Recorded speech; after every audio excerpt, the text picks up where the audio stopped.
Assalamu alaikum wa rahmatullahi ta'ala wa barakatuh. Dans le cadre de la préparation, je m'excuse, dans le cadre de la préparation aux examens de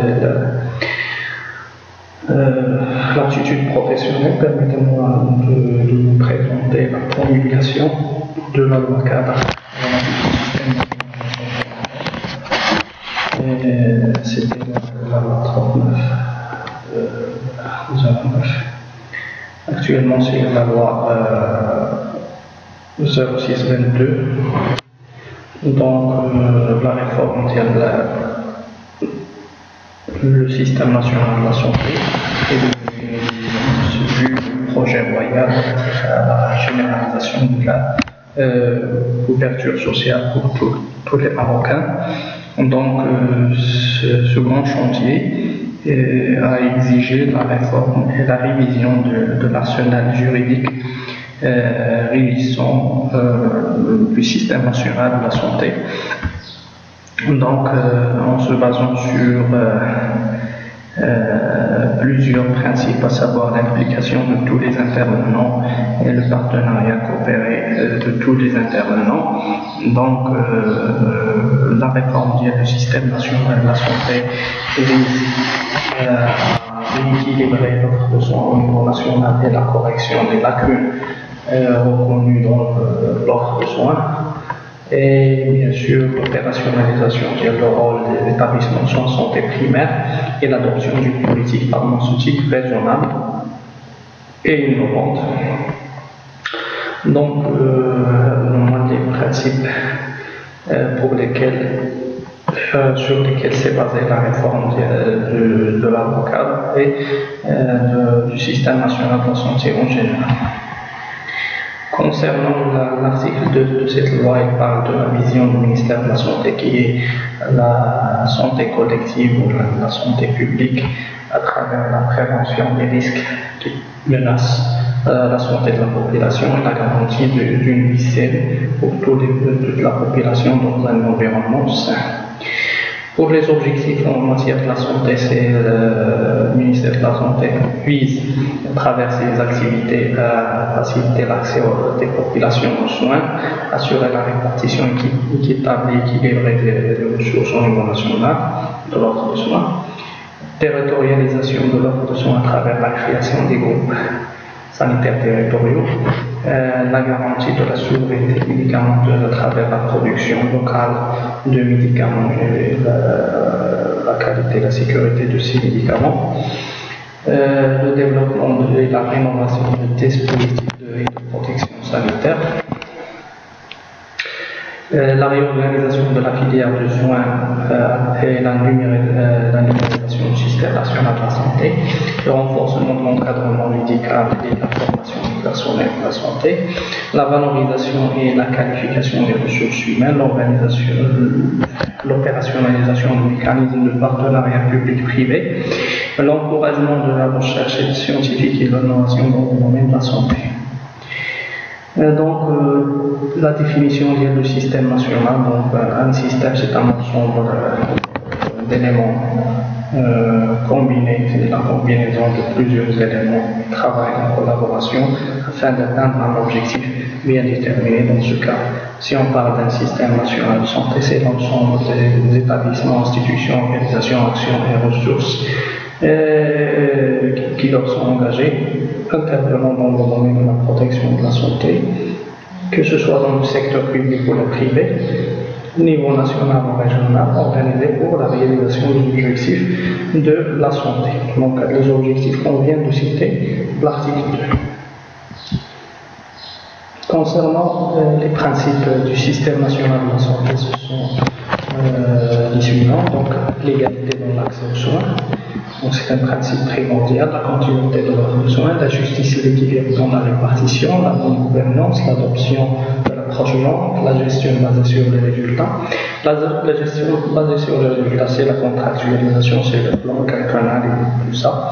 La mutualisation des ressources, donc c'est un concept qui rentre dans le cadre du partenariat public-privé à travers l'utilisation des ressources privées dans le public et vice-versa.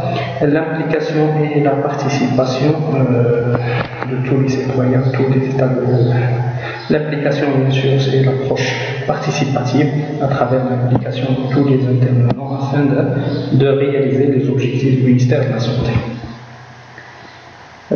Toujours dans le cadre des principes, c'est l'article 5. Donc, la mission de la réalisation des objectifs du ministère de la Santé, donc c'est un rôle propre de l'État et des collectivités territoriales. Donc, ces deux organismes peuvent faire à travers des relations contractuelles, la gestion déléguée, donc faire recours aux établissements publics ou bien des secteurs privés, des sociétés du secteur privé afin de réaliser ces objectifs. Aussi, qu'il y a la collaboration de l'État civil, de la société civile et des organismes professionnels pour contribuer dans la réalisation de ces objectifs. Et bien sûr, qu'il y a la population, elle aussi, est concernée pour aider et s'impliquer dans la réalisation des objectifs du ministère de la Santé.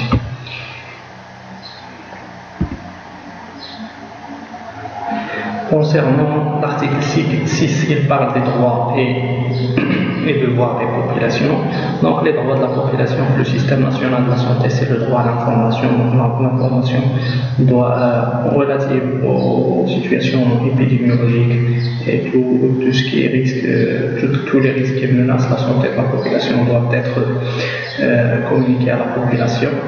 Le droit de l'accès aux services disponibles et adaptés, le droit de protection de la santé et de la sécurité physique et morale, le droit d'accès à l'information relative à la maladie et modalités de prise en charge, le droit à la prévention de toute forme de stigmatisation et discrimination pouvant toucher une personne à cause de sa maladie et ses caractéristiques génétiques. Donc, il y a une mélange entre les handicapés.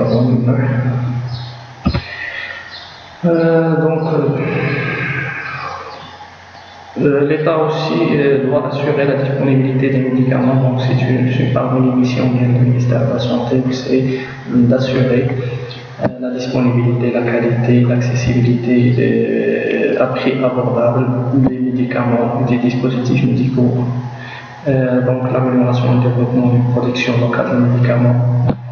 C'est parmi les axes d'intervention afin d'améliorer la politique pharmaceutique nationale, la détermination des normes de sécurité et de qualité de production des médicaments, ainsi que leurs importations, exportations, distribution, leur gestion, la détermination des conditions de sécurité des produits pharmaceutiques non médicamenteux et dispositifs médicamenteux, la promotion et le développement de la recherche scientifique dans le domaine des médicaments et des sciences médicales.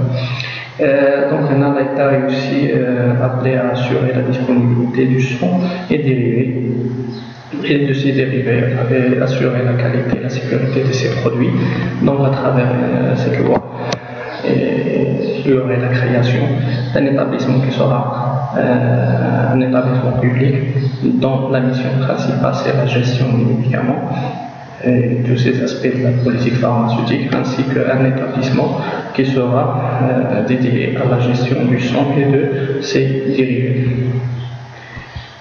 L'article 6.8 il parle de la veille sanitaire et de la sécurité sanitaire, donc un établissement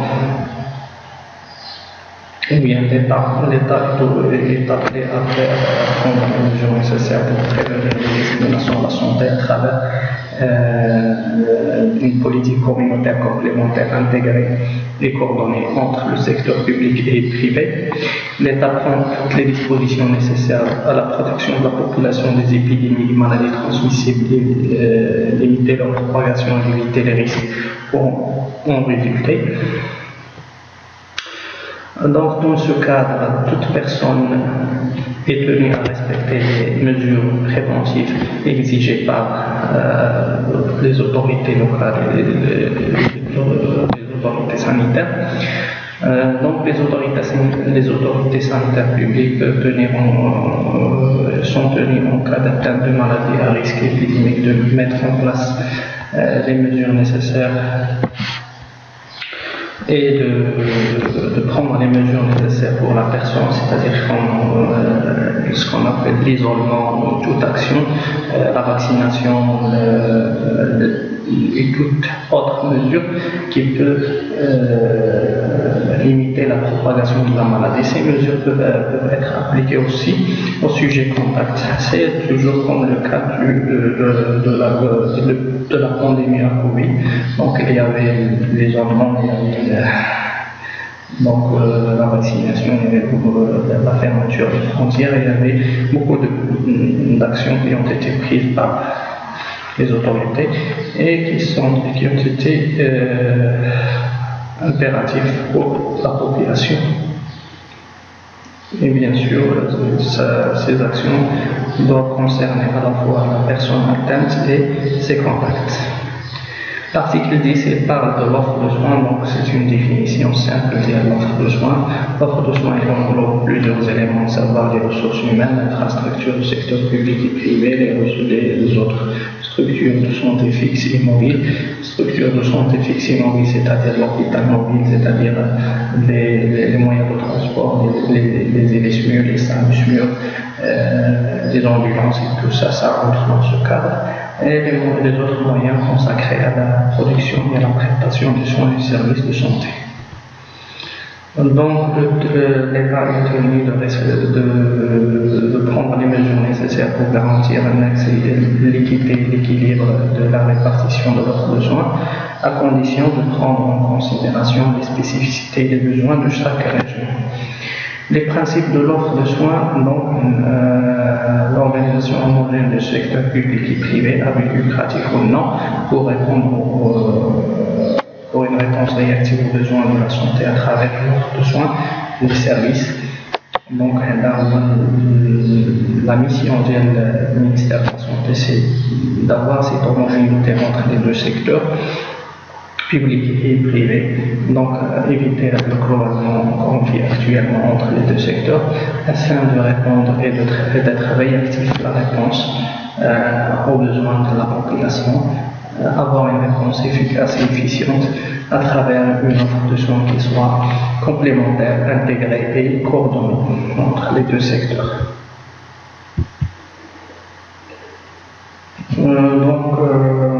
La carte sanitaire, je pense qu'il n'y a pas beaucoup de changements par rapport à la carte sanitaire.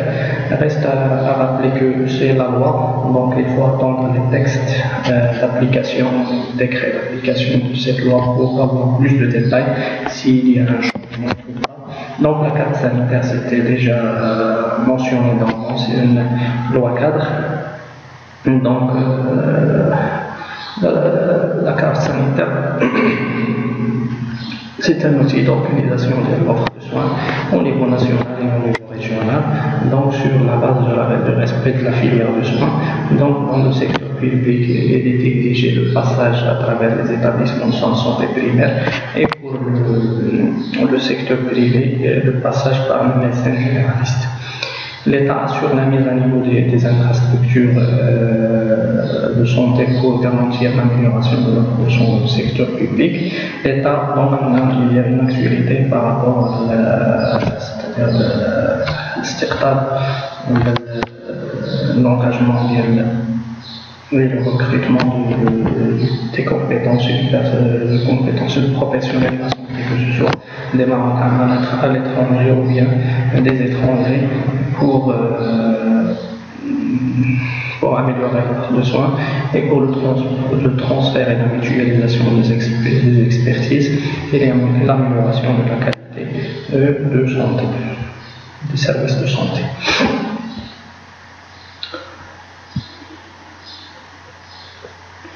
Donc les missions des établissements de santé à repris, donc les missions de soins, missions de diagnostic, donc les établissements de santé assurent les services de diagnostic, de soins, de réhabilitation avec ou sans hébergement.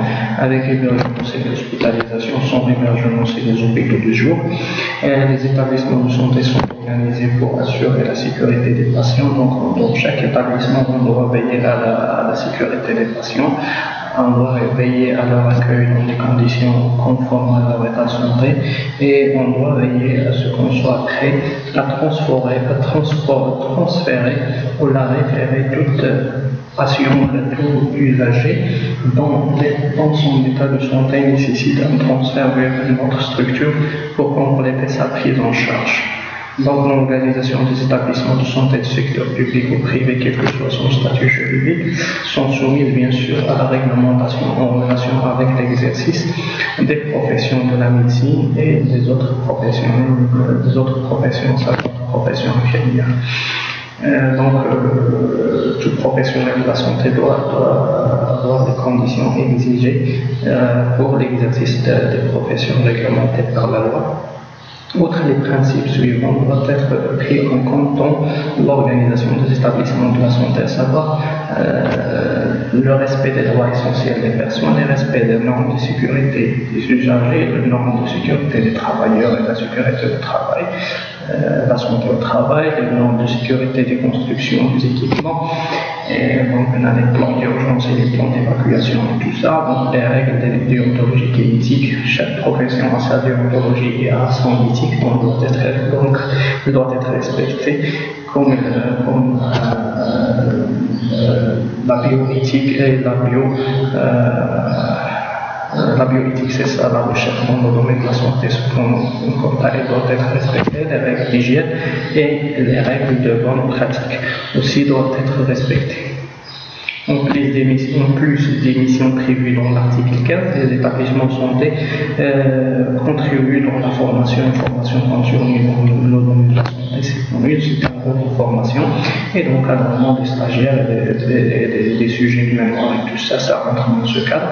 La recherche dans le domaine de la santé peut développer des relations de partenariat avec des associations et organismes professionnels et avec toute autre organisation de la société civile pour encourager leur participation dans la réalisation des objectifs du système national de la santé.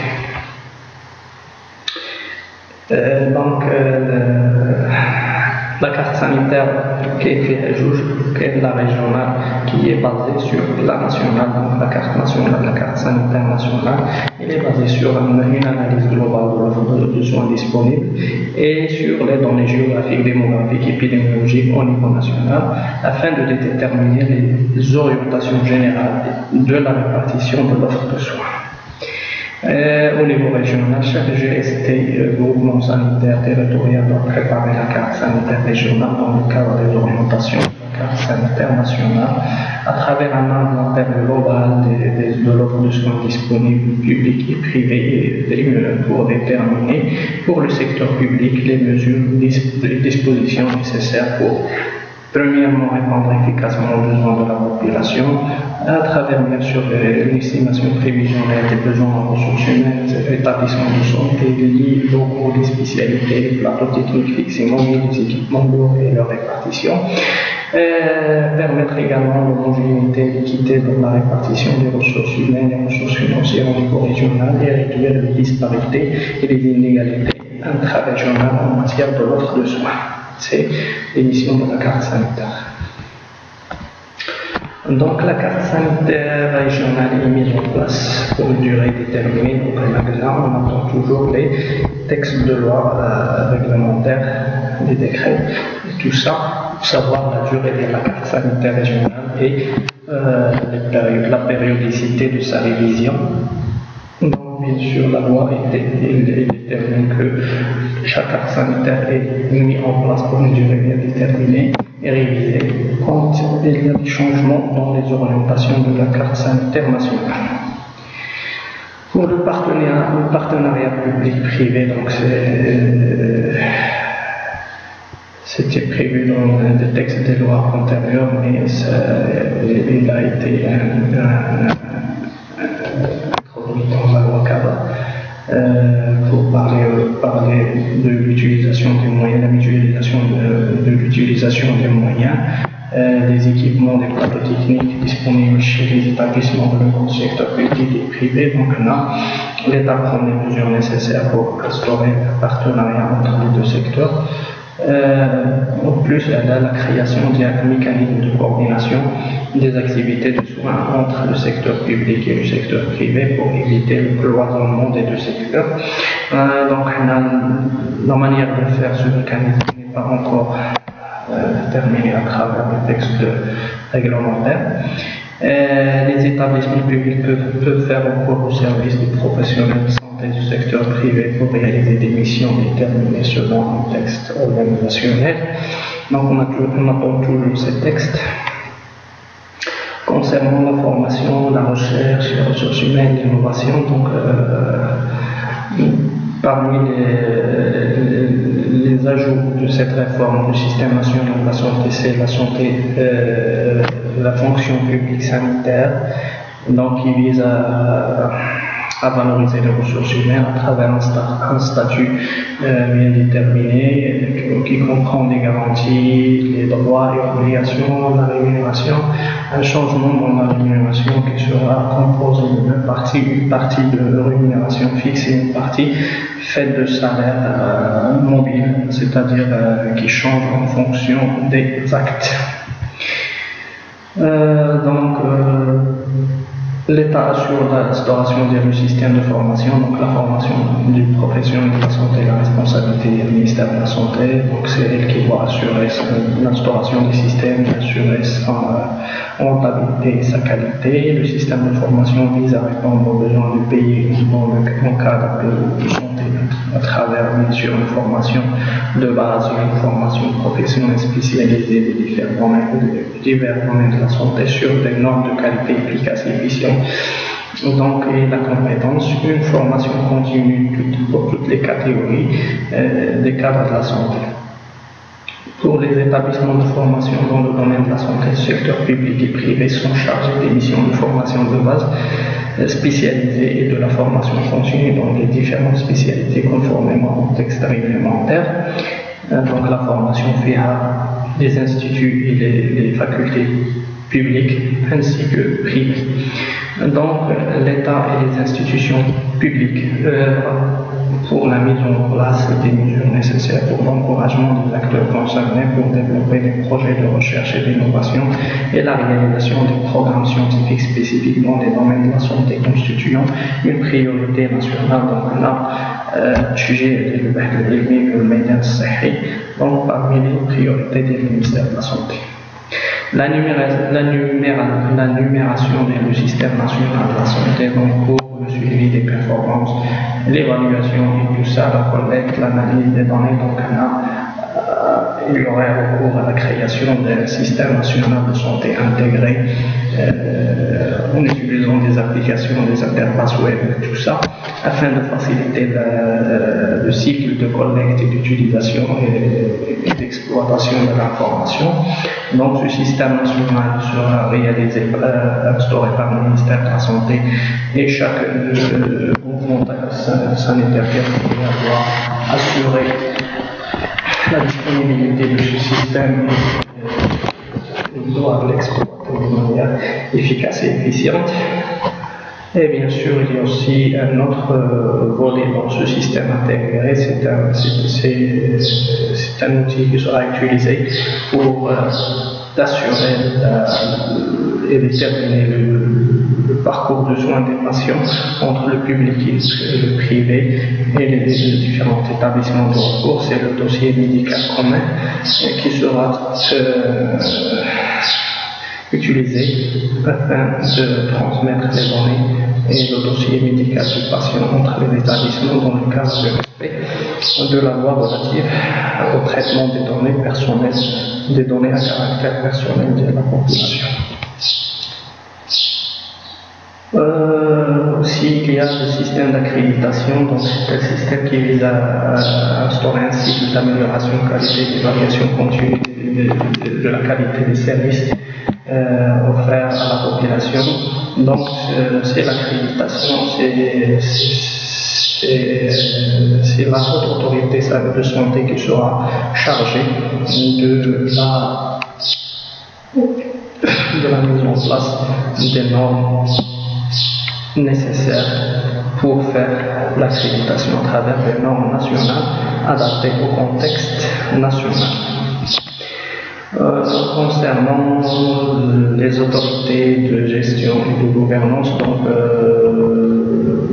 Plusieurs institutions seront créées pour assurer la bonne gouvernance du système national de la santé, à savoir la haute autorité de santé qui sera chargée de l'encadrement de l'amont, l'évaluation de la qualité du service, et il aura un rôle consultatif à travers son avis dans les politiques de santé.